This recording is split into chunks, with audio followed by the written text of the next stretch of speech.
Obrigada.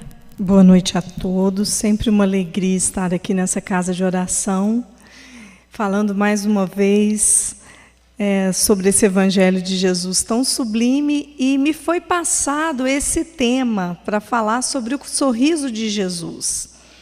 Então, a princípio, eu fiquei um pouco receosa, porque como falar do sorriso de Jesus? E quem me passou o tema deixou muito claro que queria saber se realmente Jesus sorriu. Porque há muitos comentários e algumas pessoas dizem que Jesus não costumava sorrir, outros falavam que costumava sorrir. E eu comecei a pensar em mim, numa experiência de quando eu fui assistir uma produção, um filme da vida de Jesus, e vi um Jesus que sorria, no meu entendimento, demais. Eram muitas gargalhadas, e eu falei assim, mas parece que eu não estou tendo essa afinidade com esse Jesus do filme. É interessante isso. Eu tenho certeza que algumas pessoas assistiram e gostaram. E o filme que eu sempre me identifiquei da vida de Jesus é o de Franco Zeffirelli.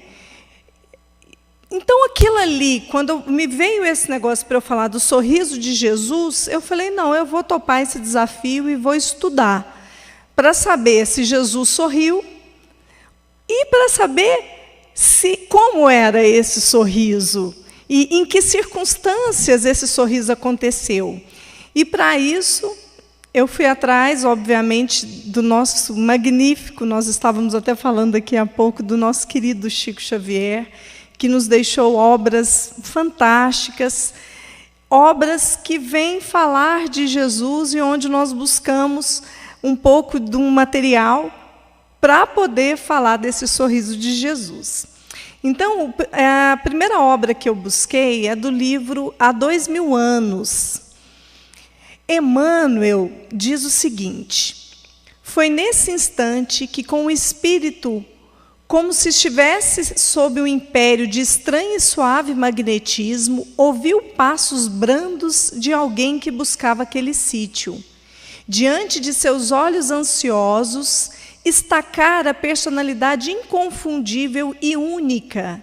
Tratava-se de um homem ainda moço, que deixava transparecer nos olhos profundamente misericordiosos uma beleza suave e indefinível.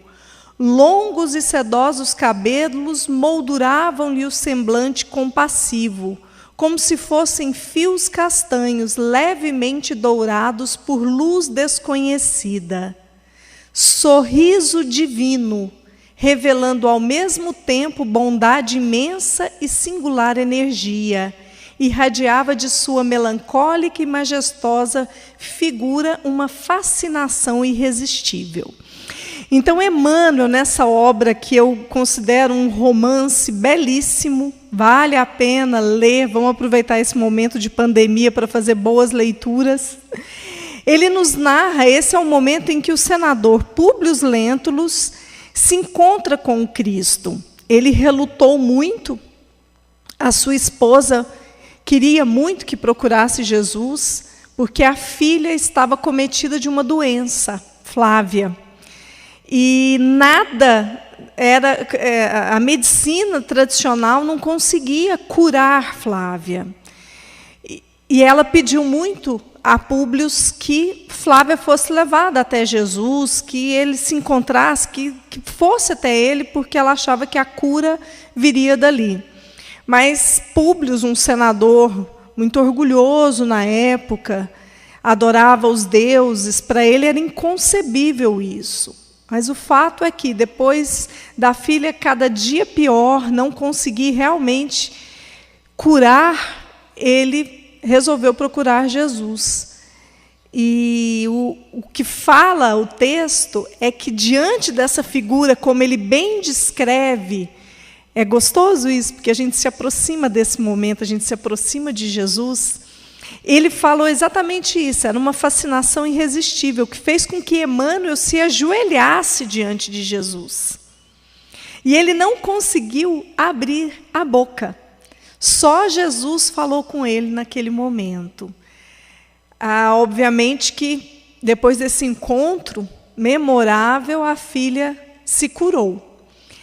Agora é interessante porque o texto fala de um sorriso divino.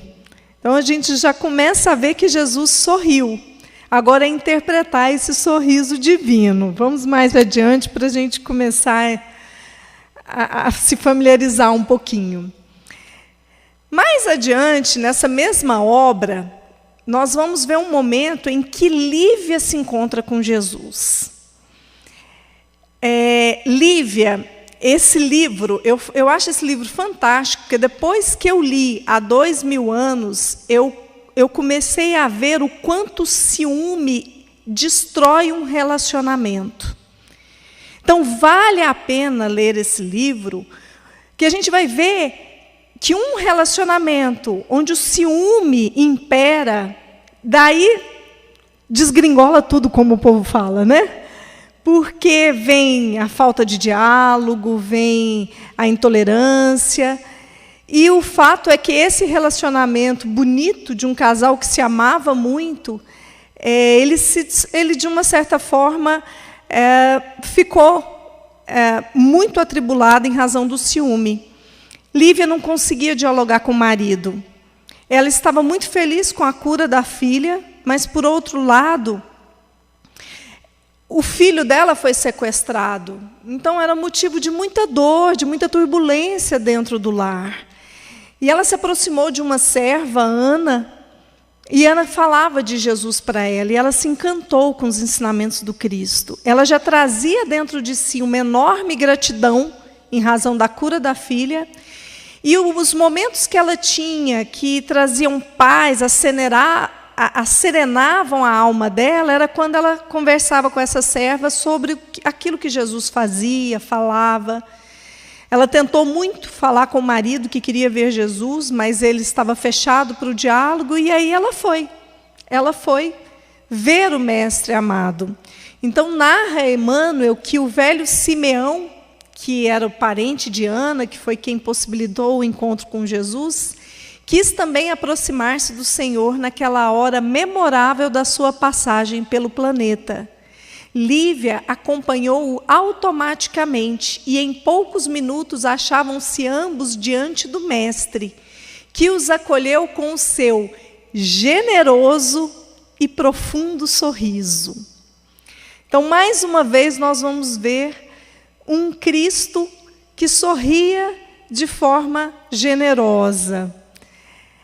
Esse momento é tão bonito porque Lívia viu Jesus no dia em que ele falou no Sermão da Montanha. E ela fala que foi distribuído o alimento e ela pegou um pedacinho de pão e que o sabor daquele alimento foi muito diferente na vida dela. Ali ela teve coragem para enfrentar os acontecimentos que viriam. Eu acho tão interessante a gente falar disso, porque a gente às vezes não percebe o quanto uma água fluidificada tem a sua importância para nós. Eu sei de um fato interessante de uma casa espírita que eles estavam distribuindo a sopa, e uma criança mais abastada, com melhores condições financeiras, entrou na fila para tomar a sopa. E um dos trabalhadores da casa virou e falou: não, você não precisa dessa sopa, pode sair. E na hora o presidente da casa virou e falou assim: não, ele vai tomar a sopa. Porque o alimento mais importante que vai naquela sopa não é o alimento material, é o alimento espiritual. Por isso que às vezes as pessoas, mas o que adianta você dar uma sopa uma vez na semana, a pessoa vai passar fome? É o alimento espiritual, o ingrediente mais importante daquela sopa. Muitas vezes quem toma aquela sopa enfrenta alcoolismo, depressão, violência dentro de casa, e é esse alimento que fortalece. E Lívia fala isso nessa passagem. Tanto que ela se encontrou com Emmanuel, ele viu quando ela chegou em casa com um traje simples, e teve um diálogo áspero com ela, mas ali ela se sentia fortalecida para continuar, depois de ter recebido o generoso e profundo sorriso de Jesus. Agora, meus queridos, nós vamos para um livro que Eu acho esse livro fantástico, eu sempre falo isso, porque é um livro que a gente tem que ter na cabeceira da cama. É o livro Boa Nova, Psicografia de Chico Xavier, onde Humberto de Campos foi autorizado a ele ir lá na época de Jesus, viver aquilo ali e passar através da psicografia de Chico. Então, nesse livro Boa Nova, nós temos passagens da vida de Jesus que não estão no Evangelho. E é sublime essa obra. E o primeiro capítulo lá fala, as primeiras pregações. Nos primeiros dias do ano 30, antes de suas gloriosas manifestações, avistou-se Jesus com Batista, no deserto triste da Judéia, não muito longe das areias ardentes da Arábia. Daí a algum tempo, Jesus se encontrava nas circunvizinhanças da cidadezinha de Cafarnaum, como se procurasse com viva atenção algum amigo que estivesse à sua espera. Jesus aproximou-se do grupo e, assim que 2 deles desembarcaram em terra, falou-lhes com amizade: Simão e André, filhos de Jonas, venho da parte de Deus e vos convido a trabalhar pela instituição de seu reino na terra.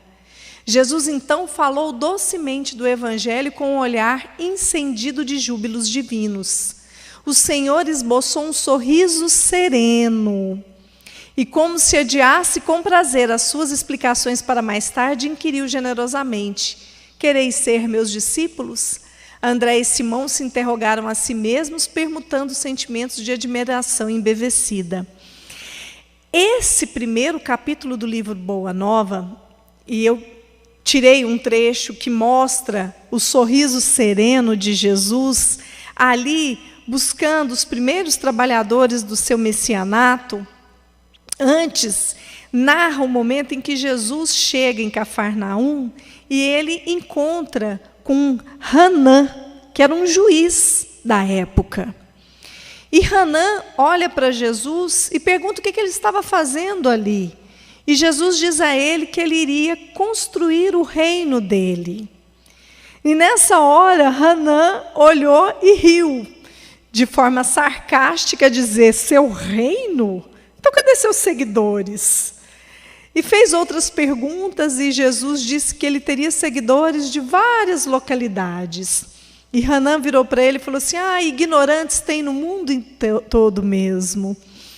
E o fato é que Jesus começou a fazer as suas primeiras pregações e a gente vê que ele tinha um poder que magnetizava. Era muito amor a envolver as pessoas que o ouviam.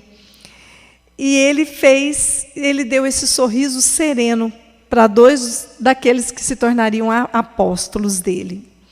No outro capítulo que eu selecionei, nós vamos falar da fidelidade a Deus. É o nome do capítulo, também do livro Boa Nova. O mestre ponderou na causa de Deus, a fidelidade deve ser uma das primeiras virtudes.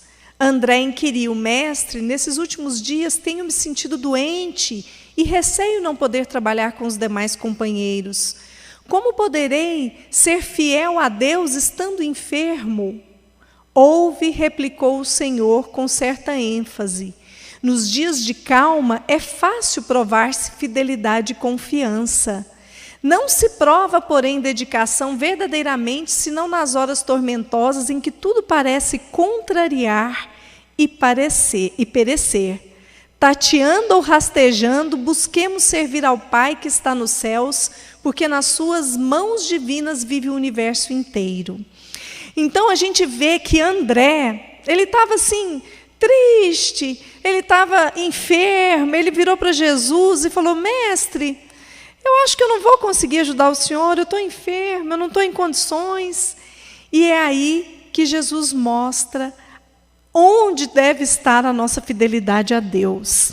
E eu trago isso para o momento que nós estamos vivendo na Terra. Nós estamos em meio a uma pandemia. E diante disso, o que a gente mais vê, ouve, lê, são notícias que nos deixam tristes, onde a gente perde a esperança, onde a ansiedade aumenta. E é a hora em que nós temos que nos fortalecer. É a hora que nós temos que provar a nossa coragem, a nossa fé, a certeza de que Deus não nos abandona jamais. E lembrar que não existe acaso no dicionário divino. Nós não estamos passando por isso à toa. Então, mesmo diante de momentos que nos tiram o pé do chão, que a gente fica com a nossa fé abalada, nós temos que buscar essa fidelidade a Jesus, essa fidelidade a Deus, o nosso compromisso de continuar fazendo melhor, o nosso compromisso de levar esperança para as pessoas, de falar de coisas boas, de levar otimismo, na certeza de que nós não estamos desamparados um momento sequer. Continua, André chorava de emoção, enquanto os outros observavam a figura do Cristo iluminada pelos clarões da lua, deixando entrever um amoroso sorriso. Então todos, impulsionados por soberana força interior, disseram quase a um só tempo: Senhor, seremos fiéis. Jesus continuou a sorrir como quem sabia a intensidade da luta a ser travada e conhecia a fragilidade das promessas humanas. Então a gente vê que Jesus, ele sorria de forma serena, de forma amorosa. O que eu acho lindo nesse livro é que a gente vê a paciência de Jesus para explicar, para dialogar. É como se ele tivesse um monte de crianças ali e ele sempre ensinando com essa doçura dele. Nós vamos adiante e nós vamos falar sobre o perdão. Esse capítulo, ele é um capítulo imenso, eu ficaria a noite inteira para falar dele. Por isso que eu falo, vamos ler o livro, porque os ensinamentos são maravilhosos. Tamanhas foram as discussões em Nazaré, que os seus reflexos nocivos se faziam sentir fortemente sobre toda a comunidade dos discípulos. Pedro e André advogavam a causa do mestre com expressões incisivas e sinceras. Tiago aborrecia-se com a análise dos companheiros. Levi protestava, expressando o desejo de instituir debates públicos, de maneira a evidenciar-se a superioridade dos ensinos do Messias em confronto com os velhos textos. O que aconteceu? Jesus foi a Nazaré e ele já tinha junto dele alguns dos apóstolos que ele já havia escolhido. E quando ele chegou a Nazaré, que ele começou a levar a boa nova, ele foi muito mal interpretado, ele não foi bem aceito naquela comunidade. E os apóstolos defendiam o mestre com muito vigor, com muita vontade, e queria fazer debate público para que as pessoas ouvissem Jesus, entendessem o que ele estava falando. E aí, Jesus, olha o que narra Humberto de Campos. Jesus compreendeu os acontecimentos e calmamente ordenou a retirada, afastando-se da cidade com tranquilo sorriso. No momento de tumulto, Jesus sorria tranquilamente e ele não quis, naquele momento, impor a verdade dele. O mestre interrogou: acaso poderemos colher uvas nos espinheiros? De modo algum me engenharia em Nazaré numa contradita estéril aos meus opositores. Contudo, procurei ensinar que a melhor réplica é sempre a do nosso próprio trabalho, do esforço útil que nos seja possível. Não será vaidade exigirmos que toda a gente tenha de nossa personalidade elevado conceito? Interrogou Jesus com energia e serenidade. Agradar a todos é marchar pelo caminho largo, onde estão as mentiras da convenção. Esse capítulo é gigantesco. Eu peguei trechos, mas são nos trazem profundas reflexões. Então Jesus não perdeu tempo em querer convencer ninguém, em querer converter os seus opositores. E ele ainda deixa um recado claro. Querer agradar todo mundo, querer que a gente tenha bom conceito com todos, é muito fruto da nossa vaidade. Nós vivemos uma lei de afinidade. E Jesus, nesse momento, ele respeitou o pensamento do outro. Nessa época do nosso país, em que nós vemos, a gente consegue ver tanta polarização naquilo que se pensa, é preciso que a gente reviva o que está nesse Evangelho de Jesus, para a gente começar a respeitar o que o outro, ele tem o direito de pensar diferente de nós. E que a gente não perca tempo em querer impor aquilo que a gente acha que é importante. Nós vamos fazer com que as nossas ideias sejam importantes através de um trabalho útil. Assim disse Jesus. Jesus que deu um tranquilo sorriso. Agora nós vamos falar da lição de Nicodemos. Na lição de Nicodemos, que a gente estuda tanto no Evangelho, nós já sabemos que Nicodemos procurou Jesus e ouviu de Jesus que era preciso que o homem, o que era do corpo, o que era do espírito, e que era necessário que o homem nascesse de novo. Depois que Nicodemos foi embora, Tiago, acho que é o Tiago, daqui a pouco eu vejo, salvo engano, foi o apóstolo Tiago, chegou para Jesus e ficou cheio de dúvidas. Ele ficou tipo assim, mas mestre, e Jesus vem, o capítulo fala tudo isso, explica direitinho sobre a reencarnação. E quando Tiago compreendeu o que Jesus disse, Tiago ainda trouxe uma nova dúvida.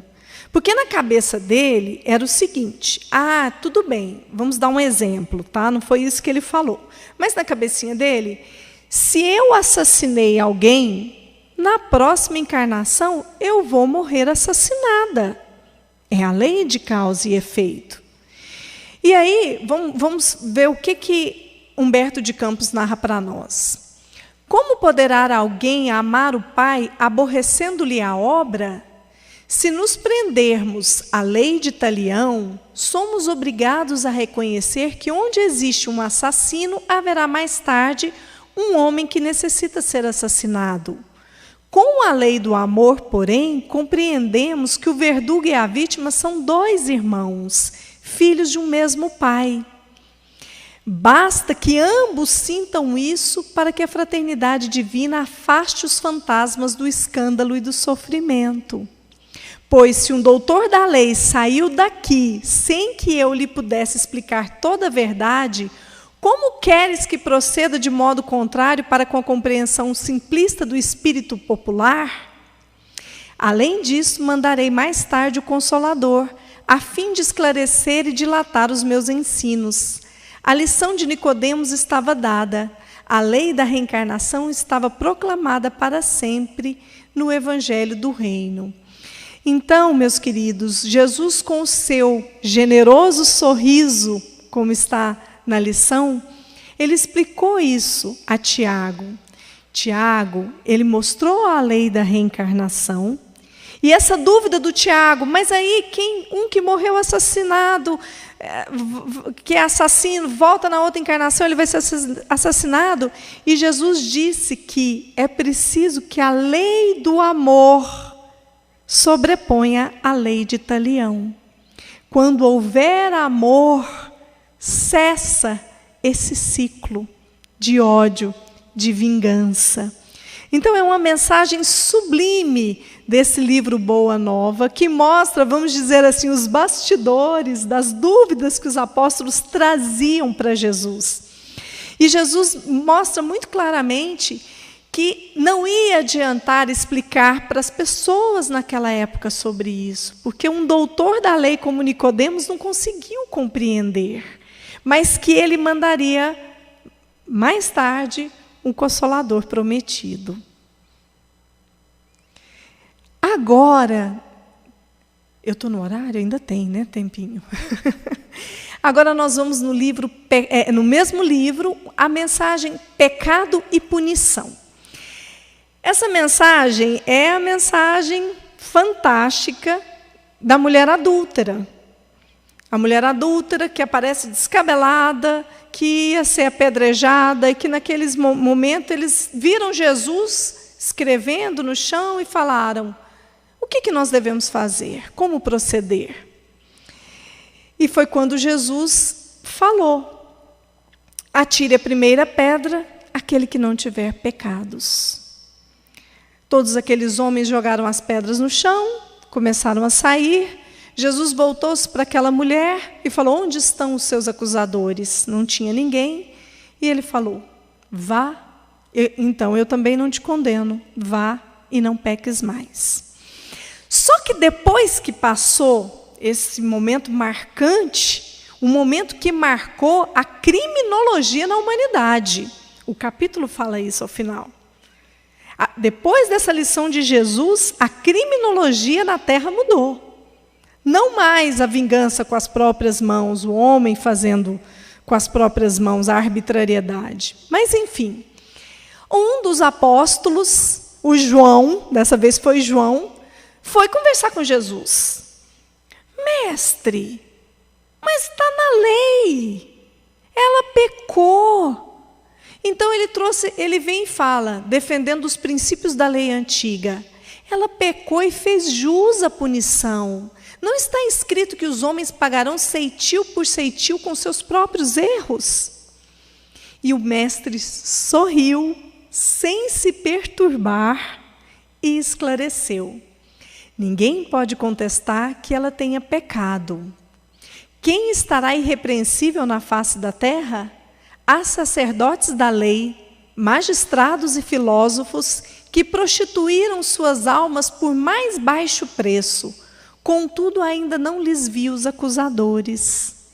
A hipocrisia costuma campear impune, enquanto se atiram pedras ao sofrimento. É uma passagem fantástica, e a gente consegue perceber que Jesus, que sempre acolheu a todos, uma coisa é certa: ele sempre combateu a hipocrisia. Então a gente vê que nessa passagem Jesus combate a hipocrisia. Então aquela mulher pecou, e quantos outros doutores estavam pecando e não recebiam uma punição? É uma lição de justiça. Bom, aqui falou do sorriso sem se perturbar. Bom, essa passagem eu acho linda também. É outra passagem que a gente estuda, tem que estudar, que fala de Joana de Cusa. Joana era casada com Cusa, e Cusa era uma pessoa importante. Ele tinha um alto cargo no governo, muito submisso a Herodes. Só que Joana estava apaixonada pelo cristianismo, pelos ensinamentos, e ela queria mudar. Ela queria seguir aquela crença, aqueles ensinamentos, ela queria seguir Jesus. E Cusa se recusava, de jeito nenhum. Ele adorava os deuses, ao mesmo tempo que ele também cultuava o judaísmo, porque ele queria estar bem com todo mundo. Diante dessa situação, Joana estava muito aflita, ela resolveu procurar Jesus. E ela falou: mestre, a vossa palavra me alivia o espírito atormentado. Entretanto, sinto dificuldade extrema para o entendimento recíproco no ambiente do meu lar. Não julgais acertado que lute por impor os vossos princípios? Agindo assim, não estarei reformando meu esposo para o céu e para o vosso reino? E aí Jesus sorriu serenamente e retrucou: quem sentirá mais dificuldade em estender as mãos fraternas será o que atingiu as margens seguras do conhecimento com o Pai, ou aquele que ainda se debate entre as ondas da ignorância ou da desolação, da inconstância ou da indolência do espírito? Quanto à imposição das ideias, continuou Jesus, acentuando a importância de suas palavras: por que motivo Deus não impõe a sua verdade e seu amor aos tiranos da terra? O Pai não impõe a reforma a seus filhos, esclarece-os no momento oportuno. É lindo, ele traz, eu tenho um tempo, preciso colocar trechos, mas ele traz ensinamentos maravilhosos. Ele fala do compromisso dela com aquele marido, que ela não está com ele, não é à toa. e que ela não tem que se impor, cada um tem o seu momento certo de amadurecer, e ela assim o fez. Ela voltou para casa, ela continuou com o marido, ele acabou perdendo o posto que tinha, passaram por muitas dificuldades financeiras, e ela foi trabalhar, eles tinham um filho, ele veio a falecer, e depois disso, ela teve essa liberdade de seguir Jesus com maior tranquilidade e morreu na fogueira, tá? Colocando fogo nela. Então, defendendo esse cristianismo que ela tanto amava. Bom, eu estou agora no último, que eu peguei realmente, se eu não me engano, é o último ou penúltimo capítulo do livro Boa Nova, que fala dos 500 da Galileia. É o momento já da ressurreição de Jesus, que ele aparece para aqueles 500. Narra Humberto de Campos que naquele dia o clima estava diferente, as pessoas estavam embevecidas numa energia diferente, todo mundo com muita saudade de Jesus. O lindo desse livro é porque a gente vê um Jesus tão humano, tão próximo, tão atencioso, na sua simplicidade. As pessoas tinham saudade de ouvir o Mestre. E esse dia todos acordaram assim. E eles foram exatamente para o monte onde Jesus costumava a fazer as suas explanações. E nesse momento Jesus, a figura do Cristo assomou no cume, iluminando os derradeiros raios iluminado pelos derradeiros raios do sol. Era ele. Olha que lindo, falando do sorriso de Jesus. Seu sorriso desabrochava tão meigo como ao tempo glorioso de suas primeiras pregações, mas de todo o seu vulto se irradiava luz tão intensa que os mais fortes dobraram os joelhos. É o magnetismo de amor desse ser maravilhoso. Todos, porém, lhe perceberam a amorosa despedida, e no mais íntimo da alma lhe ouviram a exortação magnânima e profunda: amados, eis que retorno à vida de meu Pai para regressar à luz do meu reino. Enviei meus discípulos como ovelhas ao meio de lobos, e vos recomendo que lhes sigais os passos no escabroso caminho. Depois deles, é a vós que confio a tarefa sublime da redenção pelas verdades do Evangelho. Eles serão semeadores, vós sereis o fermento divino. Então Jesus disse aquilo para aquela assembleia, e um convite que cabe até hoje para nós, para que nós sejamos trabalhadores nessa seara sublime. Há uma frase de Bezerra de Menezes que eu amo e que é um sacode, porque ela diz o seguinte: Jesus conta conosco da mesma forma que nós contamos com Ele. Eu não sei, cada um tem a sua forma de dialogar, de interagir com Jesus. Eu todos os dias agradeço a Ele pela vida da minha filha. Eu conto com Ele para proteger a minha filha. Mas eu tenho que ter em mente que Jesus também conta comigo. Nas mínimas atitudes. Aquela fidelidade a Deus é isso. É a gente buscar ao máximo exemplificar o amor de Jesus. Que, como disse o Chico Xavier, ele não nos pediu grandes coisas. Ele não pediu que a gente escalasse o Everest. Ele pediu que a gente se amasse. E não é fácil. É fácil quando a gente convive com as pessoas que a gente tem afinidade. Mas amar os que pensam diferente de nós exige sacrifício. Mas é preciso que a gente comece a sacrificar. Comece a colocar em prática esse ensinamento de amor do Mestre. Eu vou fazer um resumo das palavras que eu tirei. Tinham mais capítulos que falam do sorriso de Jesus, mas a gente tem um tempo, não dá para falar demais. Mas olha as frases que nós temos nessas obras: sorriso generoso, generoso e profundo sorriso, sorriu bondosamente, sorriso meigo, sorriso divino, tranquilo sorriso, sorriso de benignidade. Esse é o sorriso do nosso querido Mestre Jesus.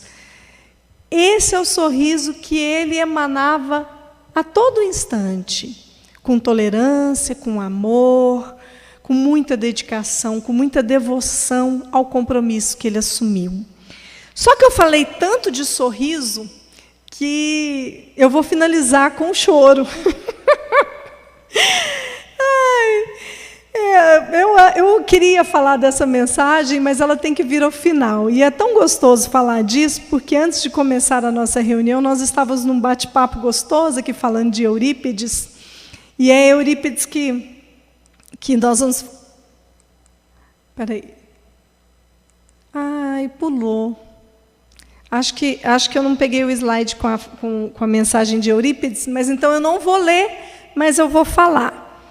Essa passagem de Eurípides está no livro de Adelino e no de Corina. Corina, não é a Eigorina, é a Corina. Isso, Corina Novellino. E ela narra que Eurípides Barçanufo, quando ele ainda estava encarnado na Terra, ele começou a perceber que o corpo dele, isso acontecia muito, né? Ele saía do corpo e ele começou a ir para muito alto. Foi até que ele se deparou num lugar muito bonito, e naquele lugar ele viu ao longe uma pessoa. E ele percebeu que essa pessoa estava chorando. E ele foi se aproximando, depois de passar por todo esse desdobramento. E ele foi se aproximando e, de repente, ele viu que se tratava de Jesus. E que Jesus estava chorando. E, naquele momento, ele chegou para Jesus e falou: Mestre, por que choras? Choras por aqueles que não conhecem o vosso Evangelho? E Jesus respondeu a ele: Não. Choro por aqueles que conhecem, mas não o praticam. Desde aquele dia, narra o livro, Eurípides Barçanufo nunca mais deixou de trabalhar para Jesus. Vamos, cada um de nós, fazer a nossa parte para cultivar o sorriso bondoso e generoso do nosso Mestre Jesus. E se nós queremos ver Jesus sorrir, a ponte que nos leva a Ele é o próximo. Que a gente faça o bem, que a gente ame mais. A gente está vendo aí que a gente não sabe a hora que a Dona Morte bate na nossa porta. O que a gente está fazendo? Vamos pensar que nós temos esse Evangelho maravilhoso, que é um roteiro certo a seguir. Muita paz de Jesus para cada um.